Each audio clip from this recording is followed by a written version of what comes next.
characters and this, like, I think, just the scope of the storytelling, the scope of the storytelling. Well, before Norman Lear and before these wonderful television programs, you know, I grew up in the early 60s, and we didn't have this on television.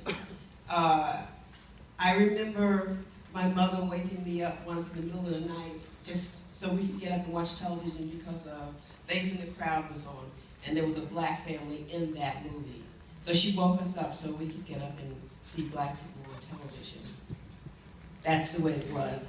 So, you know, by the 70s, being able to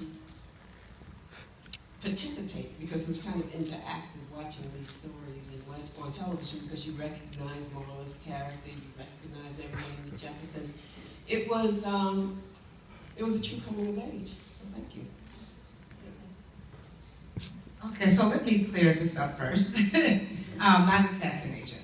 I'm an actor, and I have directed some things which I had to be involved in casting in that sense. And I coach actors who have been cast, so I get a chance to work with directors. And so if you talk about casting, I wanted to share a little story. Edmund Cambridge, who's passed on, who was part of, he worked with Isabel Sanford, he worked with Roxy Roker, who's out of New York, stage manager Billy D. Williams, stage manager person on to be a director. I started at school with my mother in LA, and he came and really taught me quite a bit as a director, and he talked about casting, and he talked about chemistry, and he talked about voice dynamics, and pairing up and what that looks like when you have a father and mother and the chemistry and just the look of it, the texture of it. And so I learned a lot from listening and watching him, and he's the one that talked me into talking my mother into doing a play called 227. 227 became a hit. Norman heard about it, and we were in South Central LA because we wanted to give back.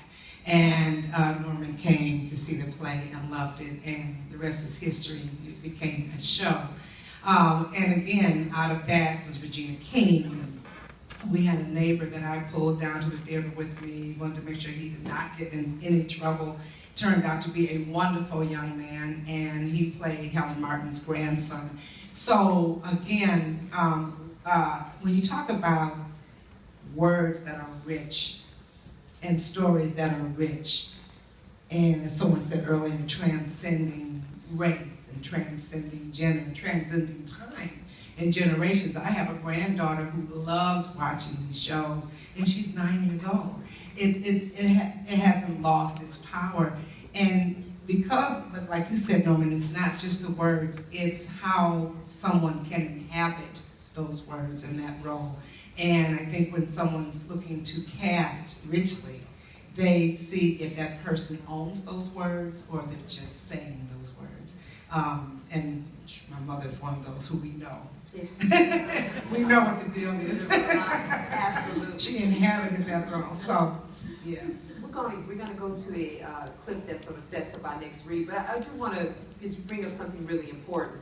And I think it's not just those characters, but it's the way the relationships. I think one of the most powerful parts of Norman Lear TV is that the family dynamics, particularly there's tension, there's all that conflict, but at the bottom of it, there was always the love too. So we see Meathead and we see Archie Bunker go at it, but then we have this incredible episode where they're locked in a basement. And after all of this, these seasons of them going at it, you find out something about Archie Bunker and his father and the difficulties that he had with his father, kind of a harsh upbringing, which I think even that explained a lot as well. You see that, and you see them have this moment that is so beautiful as the son-in-law comes to a bit of understanding. We see those moments between, Wheezy and George, and between Florence and George. They go at it, the battle is there, but you also get this sort of incredible, hope and this incredible love, and this sort of, they go to bat for each other. It's really a beautiful thing. I think that is part of why Norman Lear TV, I think, is so compelling. and I want to throw this in there and hand it off. Norman, oh my goodness. You created human beings. Well, I was born a human being. I mean, you created real people. Yeah, I mean, you know, when we look at TV, and not to put anything down, but I just say there's a difference today in that, you know, it's line, joke. Line, joke, it's formulaic, and the tendency is to go that direction where you created human beings who had real issues, and then you put them up against each other. It was kind there was another element that we don't see on television much at all. There are a couple of shows now going back to it. But what we did in front of a live audience, each and every time, sitting as far away as you are now. Behind cameras, the actors were playing for a live audience, just at this distance. And you feed off that energy. And you feed off that energy. The chemistry between the actor and the audience is immediate. It's not calling for a laugh track. Well, we think it's funny here, therefore we'll get some people, you know, off our track laughing. If the actors were not revealing their humanity and with humor, those people were not laughing. That's right. When they laughed, these people were feeding off it, and it took longer to say a line. They waited for the audience to finish their emotional curve. Sure. The dynamic is altogether different from Right. film. Sure. And that was the secret.